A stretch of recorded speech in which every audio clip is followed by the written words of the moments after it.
اہل سنت تاجدار ختم نبوت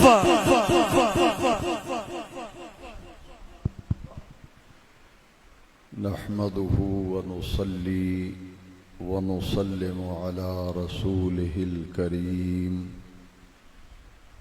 وهو بالمؤمنين رؤوف رحيم أما بعد أعوذ بالله من الشيطان الرجيم بسم الله الرحمن الرحيم قال رسول الله صلى الله عليه وسلم لا يؤمن أحدكم حتى أكون أحب إليه من والده وولده والناس أجمعين صدق الله وصدق رسوله النبي الكريم إن الله وملائكته يصلون على النبي يا أيها الذين آمنوا صلوا عليه وسلموا تسليما الصلاة والسلام عليك يا سيدي يا رسول الله وعلى آلك وأصحابك يا سيدي يا خاتم النبيين۔ انتہائی عزت و احترام کے لائق سامعین محترم، ایصال ثواب کی سالانہ مقدس مبارک محفل ہے جو ذکر مصطفیٰ علیہ تحیت و ثنا کے مبارک عنوان سے منعقد کی گئی۔ عزیزان گرامی قدر جناب محمد یاسر اقبال اور عزیز گرامی جناب محمد اویس اقبال، عزیزی محمد بابر اقبال اور ان کے تمام اہل خانہ نے بڑی محبت و عقیدت کے ساتھ اپنے والد مرحوم کے ایصال ثواب کے لیے اس محفل کا اہتمام اور انعقاد کیا۔ آپ حضرات نماز عشاء سے لے کر اب تک متواتر اور مسلسل اپنے آقا کریم صلی اللہ علیہ وسلم کے ذکر پاک سے مشام جاں کو معطر کر رہے ہیں۔ مختلف ثناخوان حضرات نے اپنے اپنے موقع پر اپنی اپنی باری پر حسب استعداد اپنے آقا کریم صلی اللہ علیہ وسلم کی مدح سرائی، حضور کے محامد، محاسن، فضائل، شمائل اور خصائل بیان کرنے کا شرف حاصل کیا۔ خاص طور پر آج کی محفل کے مہمان ثناخوان جناب الحاج ملک محمد امین قادری صاحب نے خوبصورت نعتیہ کلام سیدی اعلیٰ حضرت کے مجددانہ کلام سے ہماری روح کو تازگی بخشی، اور آج کی محفل کے مہمان خصوصی الحاج شبیر احمد صاحب گوندل نے بڑے خوبصورت اور بڑے ہی احسن انداز میں اپنی روایات کو برقرار رکھتے ہوئے خوبصورت انداز میں ہدیہ ناز شریف پیش کرنے کا شرف حاصل کیا۔ دل کی گہرائیوں سے میری دعا ہے کہ اللہ تبارک و تعالی بانیان محفل جس محبت و عقیدت کے ساتھ انہوں نے یہ محفل سجائی، رب کریم اپنی بارگاہ میں شرف قبولیت عطا فرمائے اور ان کے والد صاحب کی مغفرت فرما کر جنت الفردوس میں اللہ تبارک و تعالی ان کے درجات کو مزید بلندی عطا فرمائے۔ وقت تقاضا یہی ہے، کسی تفصیلی خطاب اور گفتگو کا یہ موقع نہیں ہے کیونکہ رات کا کافی حصہ جو ہے وہ گزر چکا ہے، اور پھر جو اس وقت پوری دنیا کو جس وبا نے اپنی لپیٹ میں لیا ہوا ہے اور ہر طبقہ اس سے متاثر ہے، اس کی وجہ سے بھی کچھ پابندیاں اور کچھ معاملات جو ہیں انہیں بھی پیش نظر رکھنا چاہیے۔ اور اس وقت پوری امت مسلمہ کے لیے جو بڑا ہی ایک امتحان اور ایک بڑی آزمائش اس وقت ہمارے اوپر آئی ہوئی ہے، وہ مسئلہ فلسطین اور مسئلہ کشمیر ہے۔ 27 رمضان المبارک کو مسجد اقصی میں جو خون کی ہولی کھیلی گئی اور نہتے معصوم بچے، خواتین، بوڑھے اور جوان جو نماز تراویح میں مشغول تھے، ان پر اسرائیلی صہیونی درندوں نے شب خون مارا اور خون کی ندیاں بہائی گئی۔ اس صورتحال سے پورا عالم اسلام جو ہے وہ رنجیدہ ہے اور پوری امت مسلمہ میں تشویش پائی جاتی ہے۔ اسی طرح ہندوستان کے ساتھ جو معاملہ مسئلہ کشمیر پر اس وقت ہمارے سامنے ہے، یہ مسئلہ بھی ایک ایسا مسئلہ ہے جس نے پوری امت مسلمہ کو ایک مرتبہ جھنجھوڑ کے رکھ دیا ہے۔ اس موقع پر میں یہ ضروری سمجھتا ہوں کہ چند باتیں آپ کی خدمت میں عرض کر دوں۔ اس وقت پوری دنیا کے نقشے پر صرف 2 ملک ہیں جو مذہب کی بنیاد پہ قائم کیے گئے، ایک پاکستان اور ایک اسرائیل۔ یہ 2 ملک دنیا کے نقشے پہ ایسے ہیں جو خالصتاً مذہب کی بنیاد پہ بنے تھے۔ پاکستان اسلام کی بنیاد پر قائم کیا گیا، تحریک پاکستان چلی اور 1947 میں پاکستان معرض وجود میں آیا۔ اس وقت ایک ہی نعرہ لگتا تھا، پاکستان کا مطلب کیا؟ لا الہ الا اللہ۔ اور یہ نعرہ فضاؤں میں گونجتا تھا کہ لے کے رہیں گے پاکستان، بن کے رہے گا پاکستان۔ قائد اعظم محمد علی جناح نے جب پاکستان بن گیا تو انہوں نے واضح طور پر جو پہلا پیغام دیا تھا قوم کے نام، اس میں یہ واضح کیا تھا کہ یہ ملک اس لیے حاصل کیا ہے کہ یہاں قرآن و سنت کا قانون اور نظام نافذ کیا جائے، اور یہ خطہ پاکستان اس لیے حاصل کیا ہے، یہ آزادی ہم نے اس لیے حاصل کی ہے تاکہ ہم اپنے دین، اپنی ملت اور اپنے مذہب کے مطابق اپنی زندگی کا نظام جو ہے وہ استوار کریں۔ جب سے پاکستان بنا ہے اس وقت ایک گہری سازش کی گئی اور کشمیر کو ایک منظم سازش کے تحت الگ رکھ کر کے بھارت نے اپنے قبضے میں لے لیا، اسی لیے ہم اسے مقبوضہ کشمیر کہتے ہیں۔ اور یہ کشمیر جنت نظیر وادی ہے۔ جن لوگوں نے کشمیر کو دیکھا ہے یا ان کے احوال سے باخبر ہیں، جو ہمارے پاس کشمیر ہے جسے ہم آزاد کشمیر کہتے ہیں، یہ اس وادی کشمیر کا عشر عشیر بھی نہیں ہے۔ اصل کشمیر جو ہے جسے جنت نظیر کہتے ہیں وہ اس وقت بھارت کے قبضے میں ہے۔ یہ ایک بڑی گہری سازش تھی۔ تو جب سے پاکستان بنا ہے 72-73 سال سے مسلسل کشمیری مسلمان آزادی کی جنگ لڑ رہے، اور وہاں جو روزانہ لاشیں گرتی ہیں اور ہمارا دینی بھائی، مسلمان بھائی وہاں دن رات قربانیاں دے رہے ہیں۔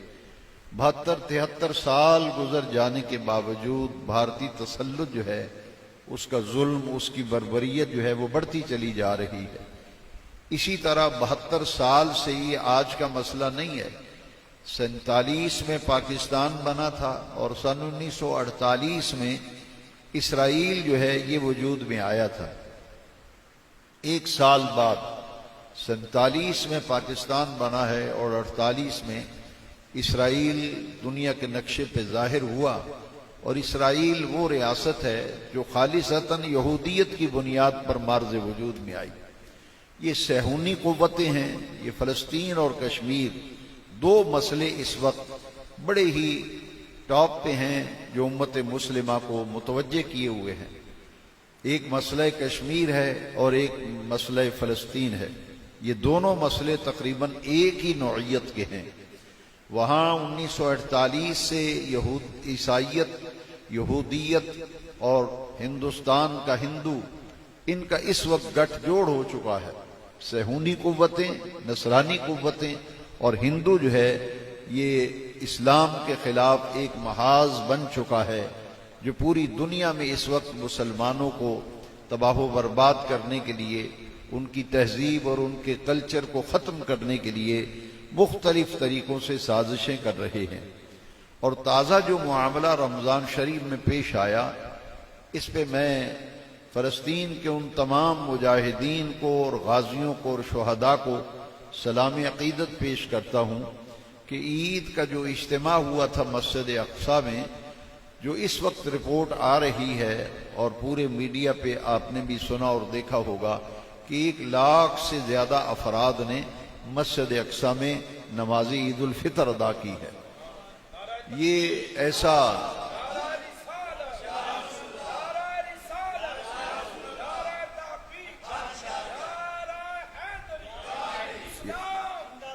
خون کی ہولی کھیلی گئی، لیکن مسلمانوں کے اندر یہ جذبہ تھا کہ وہ نماز عید کے لیے مسجد اقصیٰ پہنچے۔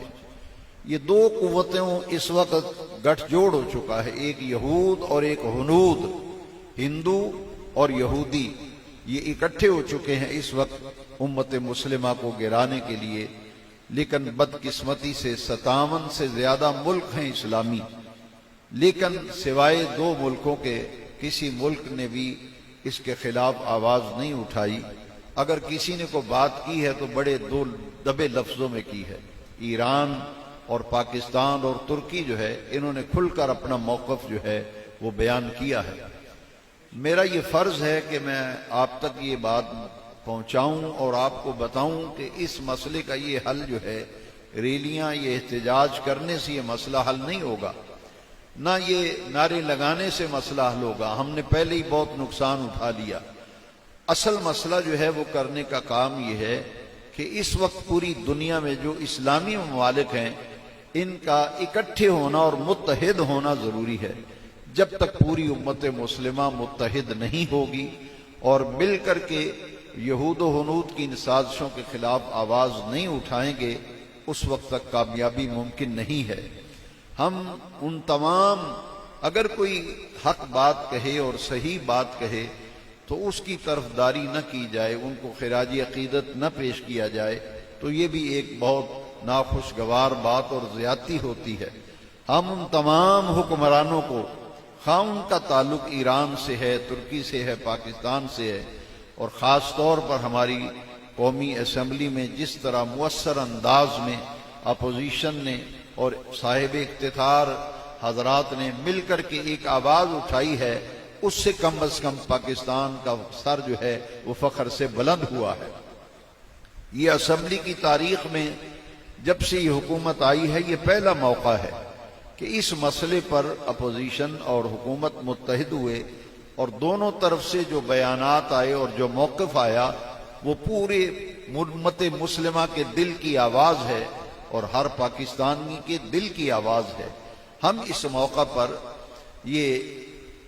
ہمیں یہ چاہیے اور ہماری ذمہ داری ہے کہ ہم جہاں 2-4 مسلمان بھائی اکٹھے ہو کر بیٹھیں، ہم اس مسئلے کے لیے اپنے جذبات کا اظہار کریں، تاکہ قوم کا ایک ذہن تیار ہو کہ 72-73 سال سے جو ظلم ہو رہا ہے کشمیر کے اندر، فلسطین کے اندر، اس مسئلے کا حل جو ہے وہ یہ ہے کہ اسلامک بلاگ بنیں اور مسلم ممالک جو ہیں متحد ہو کر اس کے خلاف آواز اٹھائیں۔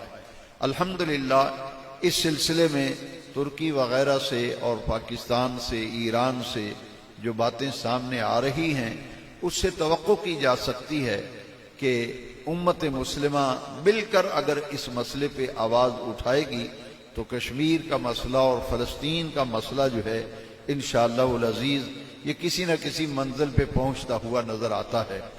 ہم اس موقع پر اگر دعا نہ کریں اللہ تعالیٰ کی بارگاہ میں تو ہمارا نام بھی ناشکر لوگوں میں لکھا جائے گا کہ ہمارے وہ کشمیری مسلمان بھائی جو آزادی کی جنگ لڑ رہے ہیں اور فلسطینی بھائی جو آزادی کی جنگ لڑ رہے ہیں، ہم ان کے ساتھ ہماری اظہار یکجہتی اتحاد اور یگانگت، یہ ہماری ذمہ داری ہے کہ اپنے جذبات کا اظہار کرتے ہوئے ان سے یگانگت اور اتحاد اور یکجہتی کا اظہار بھی کریں، اور شہداء کے لیے بلندی درجات کی دعا کریں۔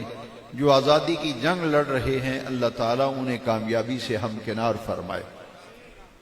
خاص طور پر ایک نقطہ سب کو ذہن میں رکھنا چاہیے کہ اس وقت جو عالمی ادارے ہیں، اگر کہیں کوئی زیادتی ہوتی ہے تو وہ ادارے جو ہیں فوراً میدان میں کود پڑتے ہیں، لیکن یہ سینکڑوں شہادتیں جو کشمیر میں ہو رہی ہیں، فلسطین میں ہو رہی ہیں، عالمی ادارے ان پہ خاموش تماشائی بنے ہوئے ہیں۔ اس سے معلوم یہ ہوتا ہے کہ وہ تعصب کا شکار ہیں، اس لیے کہ صہیونیت، اسرائیلیت، صہیونیت اور ہندوازم، یہ پوری قوتیں جو ہیں اس وقت امت مسلمہ کے خلاف متحد ہیں۔ اب امت مسلمہ کی بھی یہ ذمہ داری ہے کہ وہ اپنے آپ کو منظم کریں اور اسلام کے تحفظ اور اسلام کی بقا کے لیے، اور مقامات مقدسہ جن پر یلغار کی گئی ہے، مسجد اقصی کے قریب جو آگ لگائی گئی ہے اور جو بم دھماکے ہوئے ہیں اور وہاں بمباری کی گئی ہے، اس سے مقدس مقامات کو کافی نقصان پہنچا ہے۔ تو ان مقدس مقامات کی حفاظت یہ پوری امت مسلمہ کا فریضہ ہے، اور ہمیں یہ بات یاد رکھنی چاہیے کہ ہم ان تمام عالمی اداروں کو یہ کہنا چاہتے ہیں کہ اگر تم مسجد اقصی کو قبلہ اول تسلیم نہیں کرتے تو کم از کم اس بات کا ہی لحاظ رکھا جائے کہ یہ ایک مسجد ہے، عبادت خانہ ہے، اور ہر مذہب کے عبادت خانے کا جب احترام سکھایا گیا ہے تو آخر مساجد کا بھی تو کوئی احترام ہے۔ تم اسے قبلہ اول تسلیم نہیں کرتے تو ہم یہ کہنے میں حق بجانب ہیں کہ کم از کم اس کے مسجد ہونے کا تصور جو ہے اسے تو مسخ نہ کیا جائے۔ یہ وہ مسجد اقصی ہے جہاں ہزاروں انبیاء کرام کے مزارات ہیں، یہ وہ مسجد اقصی ہے جہاں سے ہمارے آقا کریم علیہ السلام معراج پہ تشریف لے گئے تھے، اور حضرت سلیمان علیہ السلام اور حضرت داؤد علیہ السلام کا یہ شاہکار ہے۔ اس لیے ہمیں اپنے آپ کو منظم کرنے کی ضرورت ہے، اور منظم تب ہوں گے جب ہم دین کے ساتھ وابستہ ہو جائیں۔ ہماری دین سے جو وابستگی ہے وہ دن بدن کمزور ہوتی چلی جا رہی ہے۔ یہ رمضان شریف کے مہینے میں آپ نے دیکھا کہ میں کراچی میں مذہبی معاملات میں دیکھتا ہوں کہ کراچی میں لوگ بہت ہم سے آگے تھے، لیکن اس مرتبہ وہاں سے بھی احباب نے مجھے یہ بات بتائی اور جس سے بڑا رنج پہنچا کہ مساجد میں پچھلے سالوں کی نسبت حاضری کم رہی۔ یہاں پنجاب میں بھی ہم نے دیکھا 5 وقت کی نمازوں میں اور تراویح کے اندر جو نمازیوں کی حاضری ہے وہ بہت کم تھی۔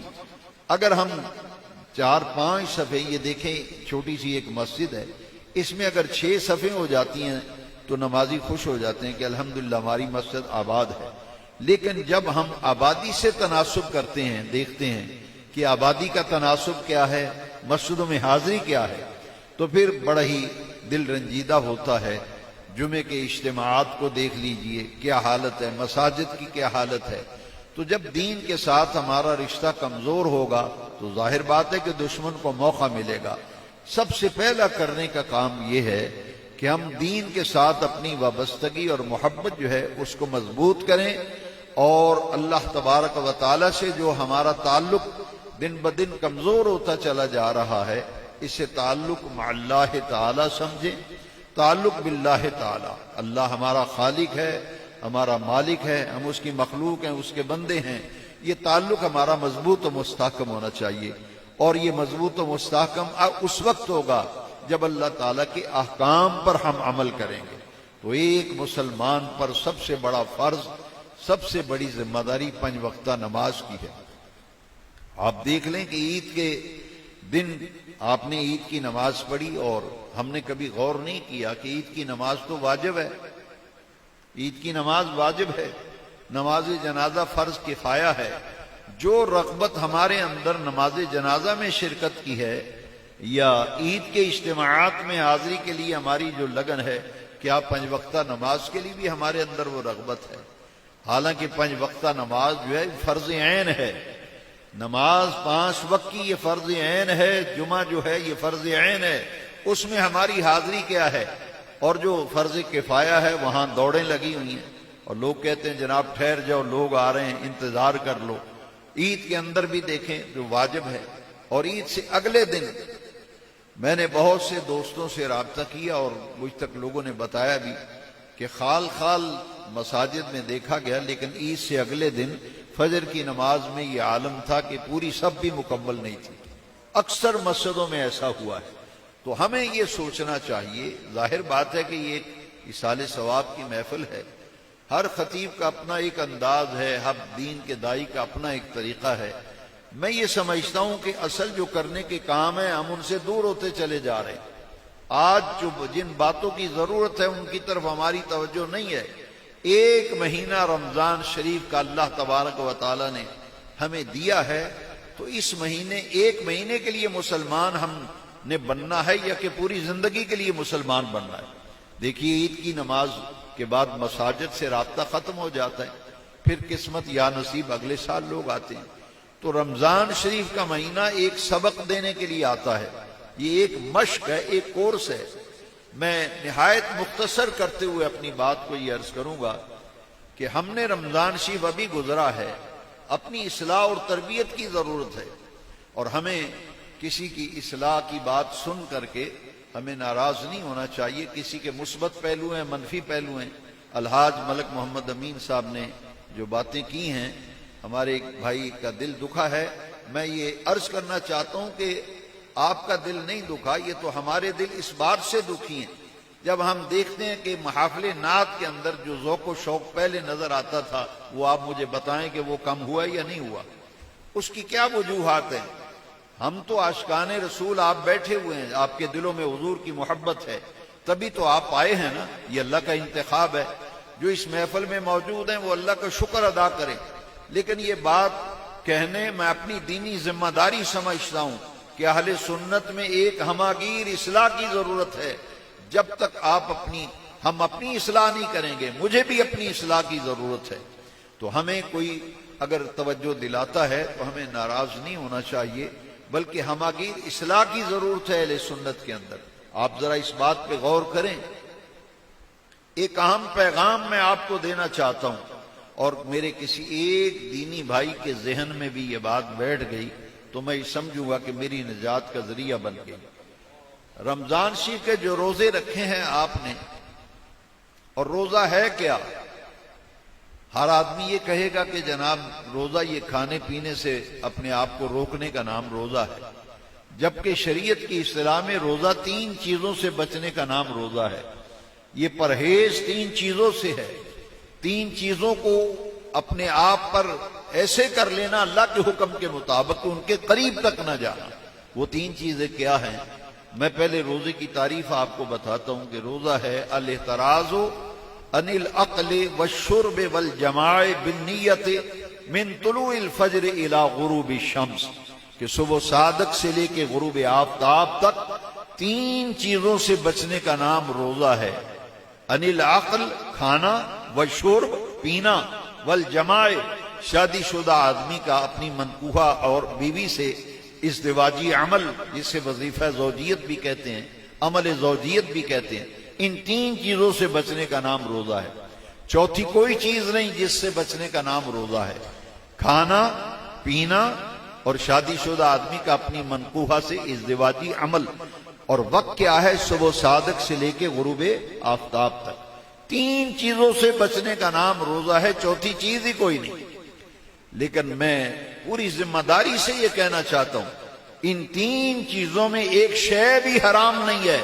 کھانا بھی حلال ہے، پینا بھی حلال ہے، اور شادی شدہ آدمی کا اپنی منکوحہ سے ازدواجی عمل بھی حلال ہے۔ یہ تینوں چیزیں حلال ہیں، تو حرام سے بچنے کا نام روزہ نہیں ہے، تینوں چیزیں حلال سے بچنے کا نام روزہ ہے۔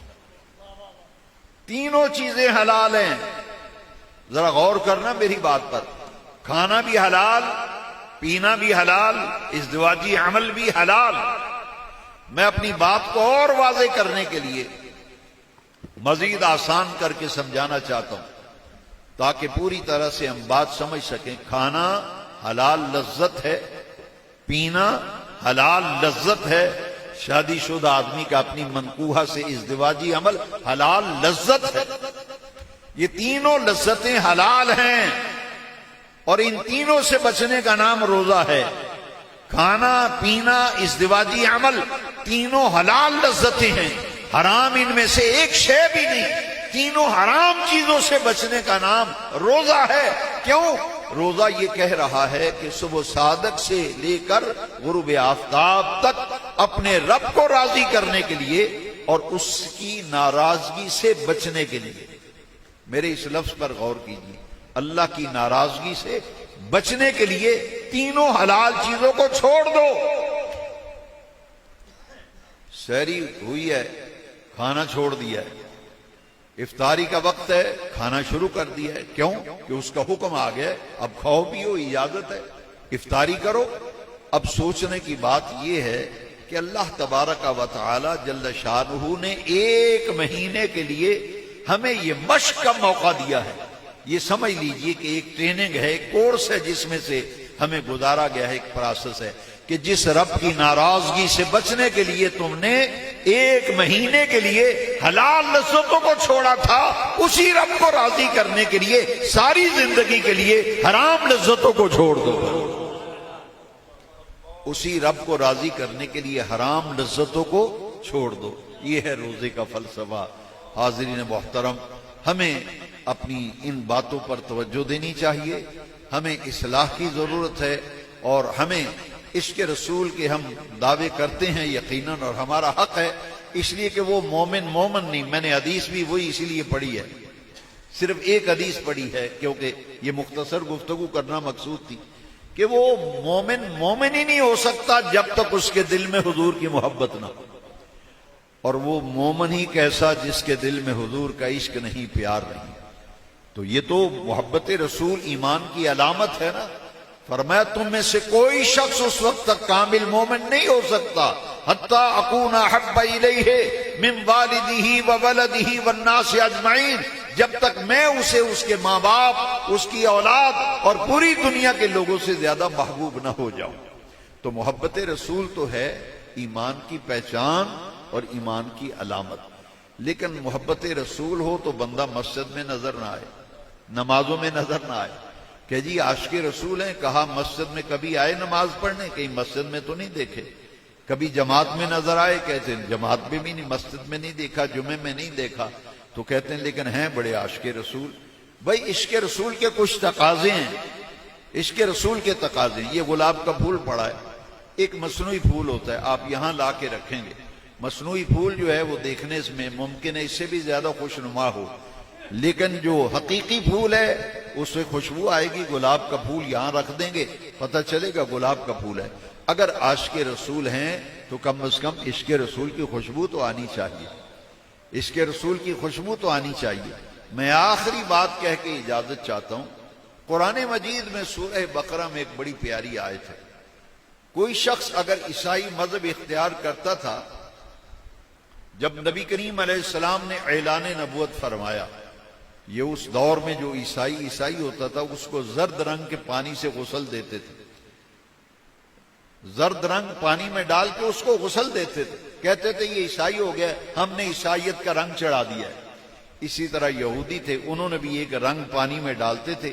جو یہودی ہوتا تھا اس کو غسل دیتا تھا پادری جو ہے ان کا راہب جو ہوتا تھا، اور وہ کہتا تھا ہم نے اس کو یہودیت کا پانی چڑھا دیا ہے. تو اللہ کریم نے اپنے محبوب پاک سے فرمایا کہ یہ عیسائی ہوں تو عیسائی زرد رنگ چڑھاتے ہیں، اور یہودی ہوتا ہے تو وہ اپنا رنگ چڑھاتے ہیں. تو اللہ کریم فرماتے ہیں اے محبوب ان سے ذرا کہہ دو یہ پیلا نیلا رنگ لال جو چڑھاتے ہو یہ تو اتر جائے گا، تم وہ رنگ چڑھاؤ جو کبھی نہ اترے گا. وہ رنگ کیا ہے؟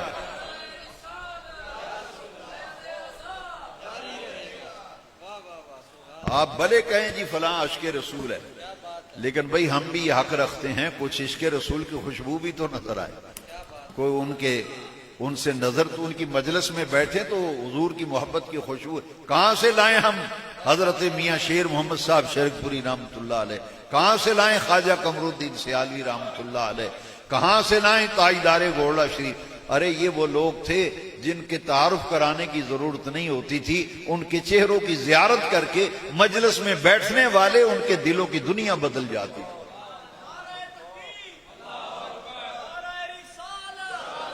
آئیے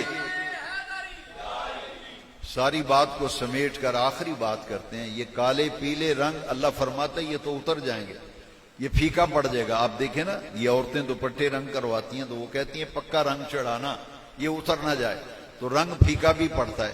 اللہ کریم نے پھر اپنے محبوب سے فرمایا محبوب ان سے کہہ دو، یہ آپ کے جو ارد گرد غلام ہیں نا، ابو بکر و عمر و عثمان و علی و بلال، صہیب و سلمان، اے محبوب کے غلاموں، ان تمام یہود و نصارہ سے کہہ دو کہ یہ تمہارے رنگ تو پھیکے پڑ جائیں گے، یہ اتر بھی سکتے ہیں، لیکن ہمارے اوپر وہ رنگ چڑھا ہوا ہے جو کبھی اترنے والا نہیں۔ وہ کون سا رنگ ہے؟ سورہ بقرہ میں فرمایا صبغۃ اللہ ومن احسن من اللہ صبغہ۔ اے محبوب کے یارو، ابو بکر و عمر و عثمان و علی، ان کو کہہ دو کہ ہمارے اوپر اللہ کا رنگ چڑھا ہوا ہے، جب اللہ کا رنگ چڑھ گیا ہے تو کسی اور رنگ کی ہمیں اب ضرورت نہیں۔ صبغۃ اللہ،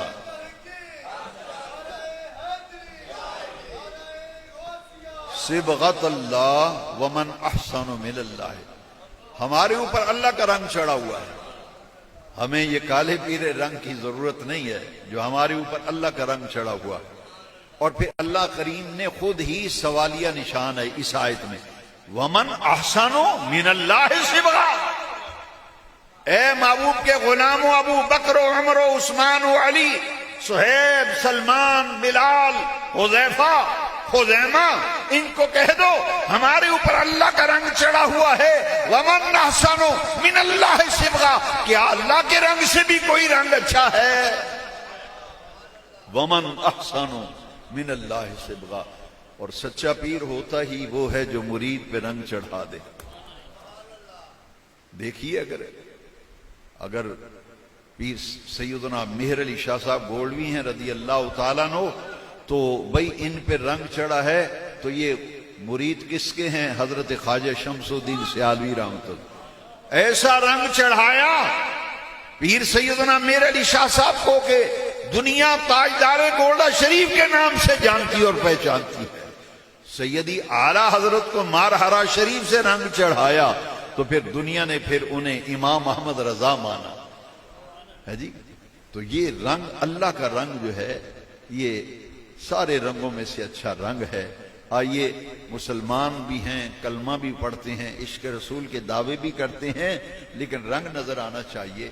اور رنگ کیسے نظر آئے گا کہ گلی میں سے جب بندہ گزرے نا تو پھر مائک پہ اسٹیج سیکٹری کو کہنے کی ضرورت نہ پڑے عاشق رسول ہے، گلی کا فرد گواہی دے، بازار سے گزرے تو ہر دکاندار یہ کہے کہ یہ رسول اللہ کا سچا عاشق جا رہا ہے، یہ رسول اللہ کا دیوانہ ہے۔ ہمیں اپنے عملی زندگی کو بہتر بنانا ہے۔